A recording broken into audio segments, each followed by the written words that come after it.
creating, right? But I love to say that like, if you are not participating in the market at a time when the only time of the year really, there's some other holidays, Valentine's Day, Mother's Day, Father's Day, that really supports like the rest of the year. But this time is, the most important time for you to put in that extra effort, put in the work, because it's the only time that the buyers are really pulling out their wallets and have the intention of doing so, right? Like we all have that intention. I think everybody probably on this Zoom is like, regardless of your financial situation, this is probably the time that you're like, I'm going to probably buy a couple of things over the next couple of weeks. I'm hoping to get a deal on them, or whatever it is, whether you're looking to buy a TV or anything else. But this is the time when people are expecting to make purchases. And so the simple concept of getting in there, having the right marketing strategy and participating for the next 8 weeks is the number one thing that you can do as an artist or photographer to increase your sales and to have, a really solid business. You cannot have a really solid art business, as a person doing it from home, or you might have a studio or whatever, if you are not participating in the biggest art selling time of the year. That simple concept is broken by 99.9. I don't even know how far it is, but we talk to so many artists and photographers. We have 7,800 art storefronts members, right? But over the years, the amount that we've talked to on these types of sessions, and our team is talking to, probably around, 200 or 300 a day, every single day during the week. And so we just know that like most artists and photographers are not fully capitalizing on this time. So this is really exciting right now, just because the 8 weeks are ahead. You still have time. Every single one of you on this Zoom still has time, right? And as Philip will get into later when he's doing a demo of art storefronts at the end, we have a special thing going on right now where there's some discounts and whatnot going on, and he'll talk to you about that. But we will actually build your website for you at no charge to get you up, and we will get you live. We will get your website live and ready to take orders within 7 days. Now, you obviously have to get your images over and everything in order to do that, but our team will do all of the work. We'll transfer your website over if you already have one. We'll build you a new one if you've never had one before, but we will get you up in 7 days, okay? And so that means you can take advantage of this whole entire time. So there's nothing getting in your way, and we can help you take advantage of the holiday season. So that's pretty cool. That's a pretty cool thing. But yeah, I think, Pat, that's the most important point that I like to make. When artists and photographers ask me, on the street or wherever I see them, like, Nick, you've been doing this for over 20 years. What is the number one thing I have to do? And I said, they're like, should I be emailing more? Should I be social media more? Should I be doing this? Should I be doing that? And the first thing I tell them, I ask them is, are you taking advantage of the fourth quarter of the year, the biggest art selling time of the year? Like, are you doing everything you can to take advantage of that? The answer is almost always no. And I say, that's your number one problem. And then if somebody says, yeah, I kind of do stuff, I say, okay, what do you do for Valentine's Day, Mother's Day, Father's Day, all of the main holidays, the biggest other art selling holidays? Are you doing the same thing on those? And they're usually like, no, I'm not. I'm like, well, look, that's the only thing that matters. When the buyers are pulling out their wallets, if you are not participating in it, your whole strategy is off. And that is the number one problem that you have. Yep. That's the number one thing that you need to solve. Don't ask me about the specific tactics until you understand strategically that, like, when buyers are buying, you need to be in the game. 100%. So what I think we'll do is I want to start with this deck because I think it's hilarious. And I moved this slide up to the front, but you can see this is from our Facebook group, and it's November 16th, 2017, and we're sitting here talking about what the Black Friday strategy was back then, right?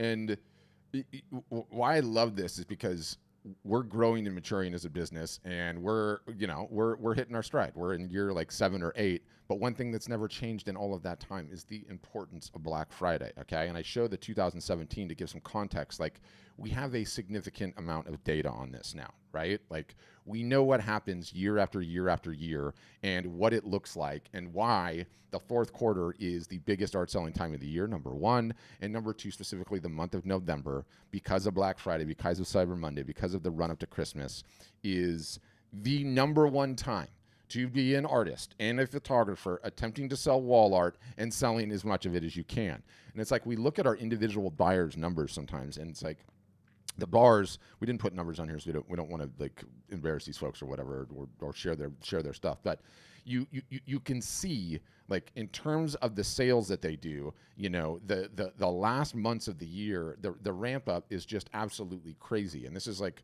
revenue on our platform on a yearly basis. I mean, at the end of the month, things just they start going crazy. And it's like every single solitary year we can go back because we want to get our customers fired up. We want to get them excited, and we can go in and look in our group and like the various different posts that we have in there of people that just did so well and popped huge sales in Q4. You know, you've got people alone on Black Friday that are selling $10,000, $20,000, $30,000 worth of art. It proportionately, it is such an important month, okay?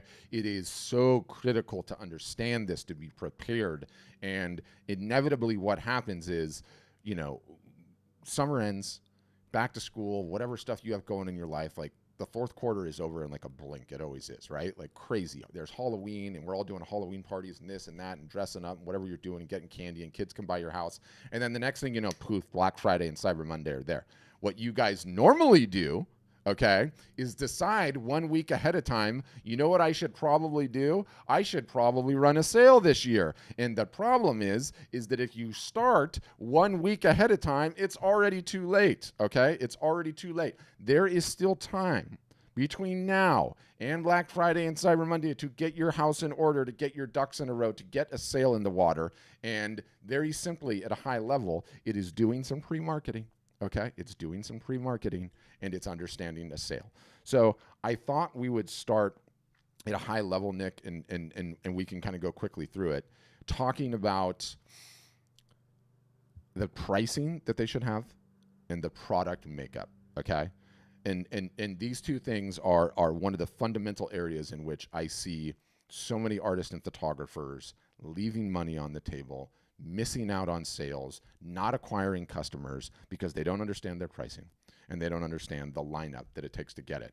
So I can go through the pricing rant very, very quickly because I've done it a bunch recently. And then I think what you should do is run with the product makeup and talk about how easy that is to do in today's day and age with POD and literally the spaceship moment, you know, breakthrough that this has been for this industry. So I want to talk quickly. Go ahead. Can I say something really quick before you get into that? Because I think before we get into pricing, also what we're essentially getting into now is strategy, right? Yep. Like, because your pricing is part of your strategy, your product offering is part of your strategy, and then the actual marketing execution day by day is part of your strategy, right? All of this together determines your success and the level of your success. Okay. And so the point that I want to make is that you live and die by your strategy. That this is a lesson that I learned as a entrepreneur for a long time. I learned it probably 15 years ago from Pat, because Pat and I have been working together for a long time. And the thing that hit me really hard was that, you know, I didn't understand the nuances of like a 3-week strategy, for example, leading up to Black Friday or Cyber Monday. Okay. I just thought you could lob out an email, you know, like on Black Friday, and, you know, if everything's working, like I should just get some sales and things should work well. I learned the hard way that is not how it works. Okay. You have to prime people like up to 2-3 weeks in advance. Okay. Where you're not even necessarily talking about a sale yet. You know, you might be kind of hinting that it's coming, but you're putting some things out there and you're planting some seeds, right? Then probably 5-7 days before Black Friday, you know, and obviously you need to have a pre-Black Friday sale. That's where things are at nowadays. Okay. So, you know, a little bit of a spoiler alert there in our strategy, but leaving that all aside, if Black Friday was coming up, one of the things I learned was like, you got to announce the sale like 5 days in advance or so. And then 2 days before it ends, you got to say it again. And so in that time, some sales are going to trickle in, but then the last day, it's like, this is, you know, ends today. This is ending. You only have a few hours left. That's where usually the biggest pop comes in. But if you didn't do all of the pre stuff, you're going to have a very disappointing final day, right? Because that's the only day that you do things. And I've seen this happen over and over. I saw it happen with my own businesses, and then I've seen it happen with the 7,800 artists that we have. And it's like, it's kind of that, like, talk about a spaceship moment right there in strategy. You learn as somebody who doesn't do marketing every day, right? Like Pat, you're an expert marketer, you're doing it every single day, right? You ultimately learn like, oh my goodness, the psychology of all of this strategy matters more than anything. I mean, you can literally 10x your sales 10 times better than what you otherwise would have done. And so you ultimately, you're going to learn this, but you live and die by your strategy. Like, my strategy is going to be different than your strategy, is going to be different than somebody else's strategy. So are you coming up with your own strategy? How did you come up with it? Is that what you're planning on doing the next 8 weeks? Or who are you listening to? Or what are you going to do? But your strategy is going to determine your results. And I think that that's a very, very important point, right? The sophistication and depth of it, and obviously the effort that you put into it. And like, your pricing and your product, that's what you're going to be promoting within the marketing strategy. All of this is going to determine your results. Go ahead, Pat. That's right.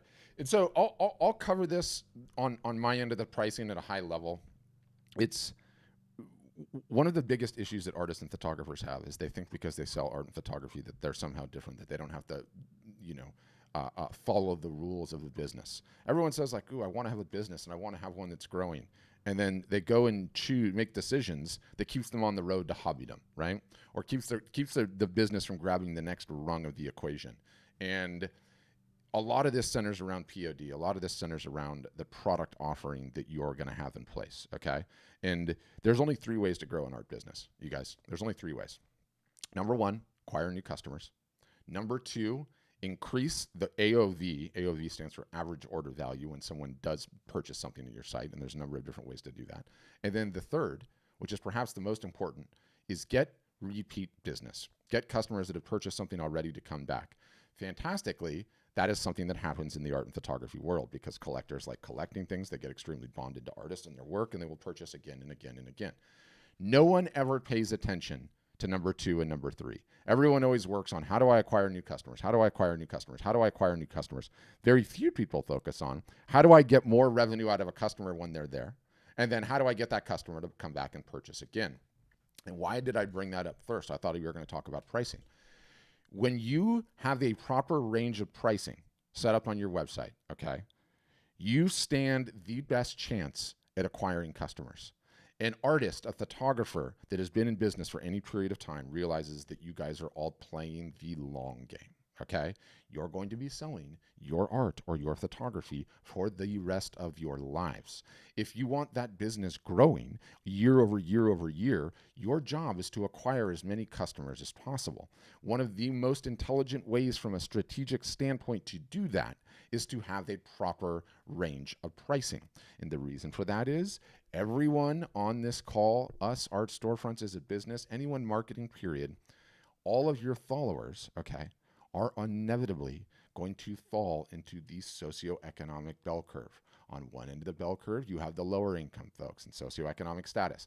Lower middle class, upper middle class, high net worth individuals. The socioeconomic bell curve. All of your followers, all of our followers fall into that. When you don't have prices for everyone on that curve, you are inevitably going to lose business. You are not going to generate sales because you didn't have a price point for that person. Very succinctly, you need prices from $0 to $100.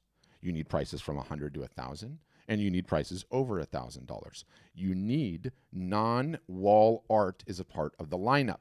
Inevitably, when you are doing your marketing, people are going to see your art. They are going to appreciate what you are doing creatively. Problem, they are not going to be in the market at that point in time for anything to go on their wall. And so when you have non-wall art as a part of your lineup, they can reward you for your creativity. Say, I am a fan, I like what you're doing, but I'm not ready for wall art right now. So you sell them in the non-wall art. To me, I don't care what it is. Nick doesn't care what it is. We offer a huge range of it. Doesn't matter to me. We have people that paint wooden spoons, by the way, for the kitchen. They paint wooden spoons. I like them. I want to get a couple of these things. They're beautiful. There's stickers, coasters, photo books, cell phone cases, yoga mats, throw bags, calendars, greeting cards. None of it matters, okay? What all of you guys need to understand, yeah, tomorrow's show and hats. What all of you guys need to understand is the easiest customer to get is the one that you already have. When you have non-wall art is a part of your lineup, you are acquiring customers at the low end of the price scale that have now given you their details that you now retain the ability to market to in perpetuity and turn into a collector to ensure that you are top of mind when they're ready to buy wall art. And so many artists are leaving so much money on the table by saying, oh, I don't want to sell merch. That stuff's tchotchke. That stuff's cheap. It's going to devalue me. Let me know, any of you on this call, the last time that you went to a museum that didn't have a gift shop. Don't worry, I'll wait. Any of you? No. And the reason is the museum understands it needs to be a business, okay? If somebody can buy a print of Van Gogh and then see Starry Night on the actual wall, it's not devaluing Van Gogh or his work. So that's another thing that they need to get over. But you need to have prices. Non-wall art is a part of your lineup. Prices from 0 to 100, 100 to 1,000, over 1,000. POD is the unlock, by which I mean print on demand, is the unlock that makes not just all of this achievable, but all of this achievable instantaneously with zero upfront cost from the artist. So Nick, take it from there. Yeah. So I think all of that is really important points. And, for those of you who, maybe only had the intention of selling items over $1,000 or well over $1,000, $5,000, $10,000, right? Like, just so you understand, this right here, this coaster, right? This was, okay, so we ran this with an artist, okay? One of the art storefronts artists, told him to run a limited edition of coasters. This was called the Texas Legends, right? You can see like Willie Nelson and the rest on here. And it was a set of 4 coasters. They weren't signed. They weren't numbered. All we said, because he wanted to obviously auto-fulfill them and just take advantage. There's only 50. I'm running 50 of this because he sold prints of this too, right? And an original. There's only 50. They're $50 each a pack, right? For 4, a pack of 4 of these coasters for $50. And they just sold out in the first day, right? Gone, done. Right. So here's an artist that has expensive stuff, and he found an expensive way of offering merch. Right. So it doesn't, and even if you're going to offer, low price stuff, lower price prints, and you're not that $1,000, $5,000, $10,000, $20,000 original artist, the same thing applies to you though, right? Like, you can do the exact same thing, and you should. And I think that the creativity that some of the different items provide is incredible for your marketing, right? It keeps it really interesting. And I think the key word that I like to use, Pat, is like, wall art is high friction, right? Yep. Wall art is high friction. So usually that means there's multiple decision makers, like spouses, you need an open wall space. Somebody could love your art and be a fan of yours, but they just are not ready to buy something right now. And it's not because they don't love, you and your work and all that stuff. They just literally have no need. And so the other items can become impulse items that don't require any decision-making. I could literally buy it right now. If I just learned about you today and I like what you're doing, I'm like, oh, wow, I'll buy a set of coasters, or I'll buy a book, like a coffee table book. By the way, here's one right here. I'm giving a little bit of a tease because I'm the CEO and owner and I can. These coffee table books, we are going to be offering them with automated fulfillment for the first time ever. There's a lot of first times ever at Art Storefronts. We were the first people to have the wall preview tool, the augmented reality on your phone in a browser. This is another one. Nobody offers coffee table books, print on demand, automated, that you sell through your website. Nobody's ever done this before. So we are going to be doing that. Our developers are in the final stages. I don't know if they'll have it. I'm pushing them to have it ready before Black Friday, but regardless, we're going to have them here in the next month or two. And you'll be able to sell them, for years to come. You need to explain what all that meant, in nuts and bolts, because we get bogged down in the language. Meaning, you are able to sell them on demand, having no inventory, no not having to No put in an investment. order, nothing. Nothing. You say, this is what my photo book is going to look like. It is on your website. Somebody could order one, somebody could order 1,000. It makes no difference to you. You don't have to keep any inventory. You get one order, it gets printed and gets shipped. You get 1,000 orders, they get printed and they get shipped. It's the same for you. And just to be clear, no one in the industry offers that, period, right now. Is that correct?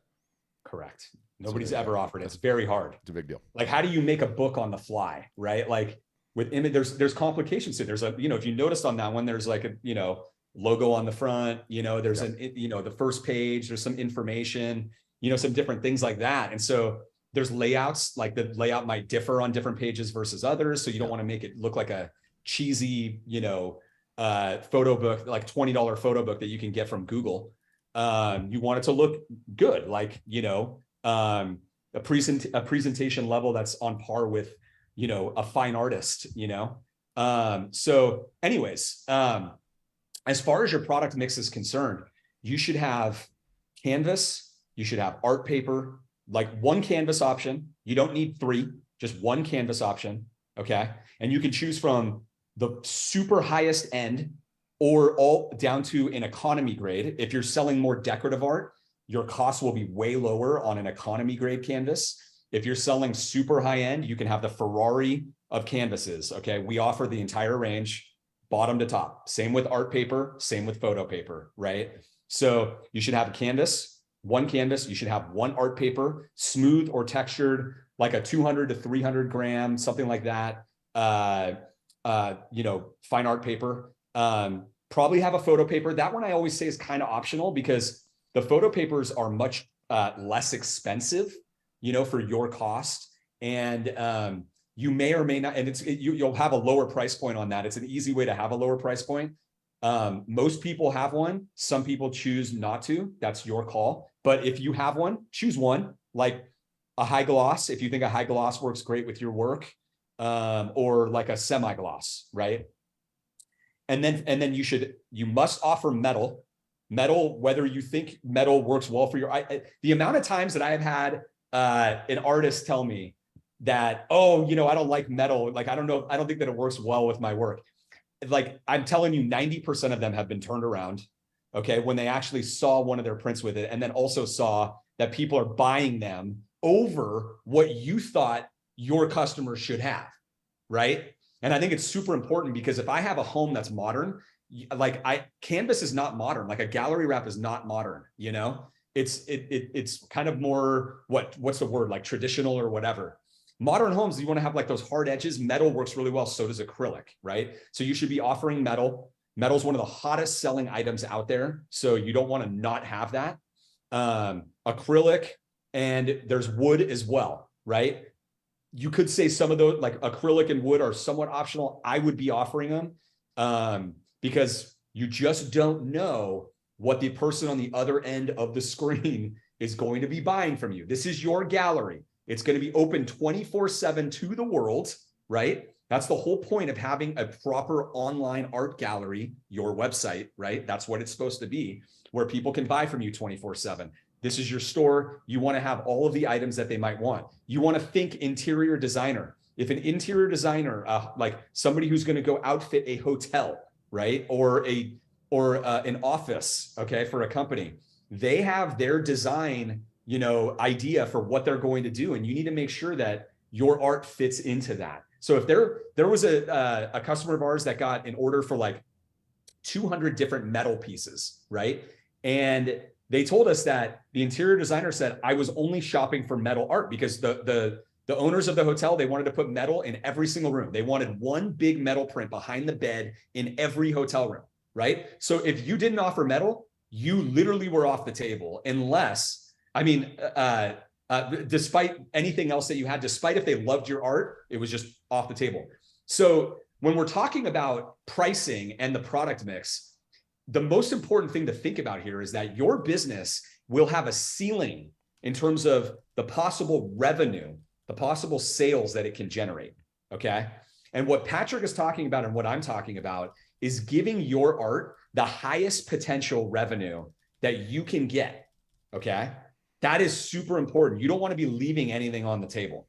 Now, your actual subject matter will matter a lot with that too, okay? Because if your subject matter is like something only 10 people in the world like, that might actually be your biggest problem. All right. And we have help for that. We have a whole program to help you find a new niche, new niches, and all that. It's actually a really important part about what we do. Right. So don't stress on that part at all. That's fine. But I think the most important thing is understanding that the mix of all of this, right, your entire strategy together will determine the total upside of your business. And sometimes artists are like, why can I not do as well as that guy? Well, it's all of these things together that are creating that situation.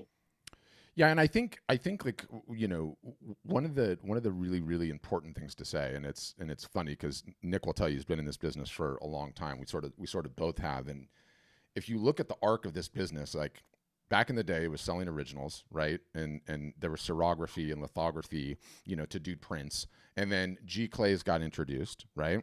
And you could reproduce your work, and so everybody bought printers or you used a local printer. POD is a spaceship moment. It is such a massive breakthrough for this particular industry, by which I mean print on demand. You don't have to have the printer. You don't have to have any inventory. There's no minimum orders. You can offer all of these various different media types without even ordering a print if you're so inclined. It is a spaceship moment because it allows an individual, small, mom and pop solopreneur artist to behave like a massive company right out of the gates. And you can't underscore what an insane advantage this is, right? And one of the best things that we offer as a company is in 1 week, and Philip is going to show all this in just a moment. In 1 week, you can upload what you have, your creations, and all of a sudden you can go from a merchant, from an entity, from an artist with 3 or 4 or 5 or 6 products in your lineup to 300 like that in 2 seconds with no upfront cost. And, you know, and we'll set it all up for you. Yeah, you have to understand from a revenue standpoint how significant this is, right? And, you know, especially for people that are new and they're like, are just getting started and they're like, I want to treat my business seriously and I want this to go somewhere. Like, contemplate walking into your store, and your store as it stands right now has one little shelf with 3 or 4 items on it. How well is that going to do? Now contemplate your store with 15 different rows on it, and the products are stocked completely, and someone can come in and have those types of options for purchasing your work and your creativity. In that analogy, like I have in my mind, like all of these folks that are trying to run businesses, and it's like, okay, I just walked into your business and there's one little aisle with 4 things on it. Okay, if I need those 4 things, that's okay. But all of a sudden, if you have all of these aisles and they're instantaneously set up, it is such a significant thing. And, you know, I look at all these businesses and I evaluate them, and I look at the stats and I look at the revenue and I understand the ones that are doing better. And do you know how hard this is to get as an artist out there on your own trying to figure this out? And how am I gonna get fulfillment, and who's gonna ship the orders, and what do I do about the tracking numbers, and what sizes should I do, and how should I set my markups, and going through all of that. And when you don't have a central entity that can take care of all of that, you're setting up accounts here and you're setting up accounts there and you're applying. And then when the order comes in, you got to take the order, and then you got to send the order there. Is your credit card down? Okay, did the tracking numbers come through? Send the track. It's untenable. It's absolutely untenable. And when you have it all at once, boom, like a snap of the fingers, it is staggering. You can go from hobbyist, just getting started, how's your art business, to having a legit art business extremely, extremely quickly. And pricing, as I covered early, is one of these things. I don't know how you achieve that otherwise. You better start doing a lot of originals and a lot of different sizes to be able to take advantage of these basic pricing rules that merchants and online merchants have known for years and years and years. So yeah, that, you know, and I think, Pat, like what you're talking about right there is, when you step back, you can so obviously see why 30 years ago, 100 years, 1,000 years ago, right? Like the starving artist problem is a millennia old problem, 1,000-year-old problem, right? Yep. You can easily see why with all of those things that you're talking about, because it's really hard. I mean, even in the time of, you know, the late 90s, right? Like G-Clay came out in the very late 90s, and even still the barriers are really high. And then you're monkeying around with all these prints, and then you got to get boxes and ship these things. And you've got the highest cost shipping out of anybody in the country, right? Compared to like the big print lot. You can't, I mean, And then but the worst part is that when you look at like the biggest print labs in the country, right? Like these are production facilities, you know, like the cost of them making a print with the same exact printer and ink that you might do, you know, and frame it and all that stuff, and their box costs because they buy in bulk, and their special rates that they negotiate with FedEx and UPS and all that, is the lowest cost that you can absolutely get, right? And if you compare that to doing that work on your own, though, whether it's that or other types of administrative work, right? It's a total waste of your time. It's not accretive to your business. In other words, it's not adding value to your business. What does add value to your business? What's the type of hours that you can spend on your business that will actually grow it? I'll tell you right now exactly what it is. Number one, marketing. Number one is marketing. The more marketing that you are able to do and not bogged down with any of the other nonsense, that actually gives you higher upside, right? That gives you higher upside. The second thing is your actual subject matter itself. That's the second part, okay? And I would much rather have you spending all the time that you can trying new types of images that might have a bigger audience and a greater market share, you know, and spending time to market those things, right? Do marketing, get these feelers out there, find out if there's traction with what you're doing. If not, pivot a little bit, right? That's where all the leverage is. That's where all the leverage is. And I've said for years, like the most successful artists and photographers that we work with that sell hundreds of thousands of dollars a year, they think like inventors. They think like inventors. What does that mean? They are not stuck on one subject matter. Everybody thinks that that's what you have to do because they see people like Peter Lick, the photographer, or Gray Malin, or some of these guys that have been iterating and inventing for years and years and years and years, and then finally found something that got them like 1 million plus in sales. And then they said, you know what? I'm going to stick with this one, right?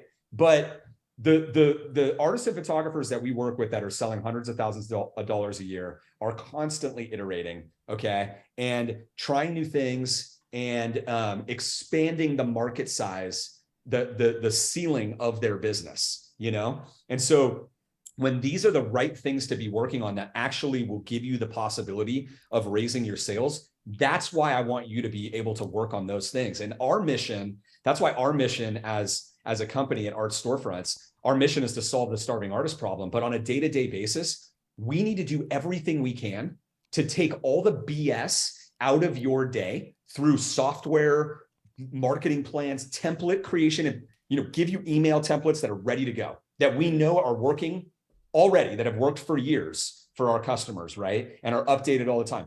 Social media posts. Don't be creating your own social media posts. Follow the ones that we tell you to do because we know that they worked. We want you taking all of that stuff out of the way so that when you actually put the hours in, these are hours that are going to grow your business and not just be things that you can outsource to somebody, right? Like I hate to say it, but I'm just going to say a true statement. The vast majority of the employees that are working in the production at a print facility, for example, are minimum wage or close to it. That's not where you should be spending your time, right? That's something that you should outsource. And I'm not even trying to make a big case for print on demand. You know, like we offer a non-print on demand option at Art Storefronts. Like you don't have to use the print on demand, but I'm using that as an example for all of the various aspects of your business, of an art business, or any business for that matter, that might be administrative in nature, you know, or something where it's like, you know what, this is something that is not going to grow my business and I just have to do it. Like, you really want to try to eliminate as many of those as you can. And you can't eliminate all of them. You can eliminate a lot, but obviously our job as a company is over the years and going forward, all I'm doing every day with my team is like, we're going down lists of things that are things that artists and photographers should not have to do on their own, or they hate doing, or they're wasting their time on. And we're constantly trying to make software, plans, consulting, anything that we can to take that burden off your plate. You still have to do the marketing though. You're not getting off the hook. You're not getting off the hook there completely. But if you can be left with only those things that you have, that you really need to do, what a dream. Like that's where the world, that's where I believe the world is going. That's what should be happening. And it's a great scenario. That's why we don't let you guys build your websites anymore. We build them for you. Okay, And so I Phillips. think, I think an important point on that is like, too, is like some people are like, well, I want to build my website. I mean, No. 1 out of 100, right? Who wants Yeah. to build a website? Pat, another perfect example of something that is not accretive, right? Yeah. Like it's you spending time on that. Look, we're the experts. We know what the best practices are. Like, let us just set it up for you. I don't care how technical you are, right? Yeah. Or if you really want to and you like spending a lot of hours setting No one wants up a to. website. There's a big difference between just throwing up a website and putting up a website that has the best practices across the board to convert the maximum number of visitors into buyers. That is the entire goal of that website. There are going to be people meeting you or learning about you every day, okay, that have no idea who you are, okay? They're not your friends or anything. They came across you from the marketing that you did. You did some marketing, it got shared, it got spread around. You need these brand new visitors to know, like, and trust you as quickly as possible. You want to exude credibility, even if you've never sold anything, that you look like somebody that's worth doing business with, that's worth commanding the price point that you're trying to command. And you want that to happen in a snap, right? And so having all of this done the right way, and then having the right pricing mix and the right product mix is going to maximize your odds that anybody that can make an impulse purchase makes the impulse purchase, or at least gives you their email address and they're in your funnel now, right? They're in your funnel. They'll eventually buy something, or they buy an art piece, right? The ideal situation. Yep. So Philip will show you now a demo with all the bells and whistles and how all this works and how all this connects and how easy it goes together. Before we do that, does anyone have a quick question for Nick and I? Jump in. You can raise a hand or throw something in the chat. We could certainly answer it. Give you a second, Philip, to get ready to get this thing spun up and show her off. All the bells and all the whistles, which is always a fun thing to see. Mm-hmm. All right, go ahead. Looks like we've got one question from Jillian. Let's just take this one really, really quickly, and then over to you, Philip. Go ahead, Jillian. Hey, I was wondering if you had any suggestions for specific websites to use to upload your work onto and offer the sales from. I don't know which website to use or which website creator to use. We're about to show you a pretty interesting one, Jillian. Oh, okay, great. Sorry, keep going then. Okay. The highest rated one out there. Go ahead, Philip. Awesome. All right, guys, thank you. that was awesome. Oh, I wish I had these two guys before every demo. That'd be brilliant. My name is Philip. Over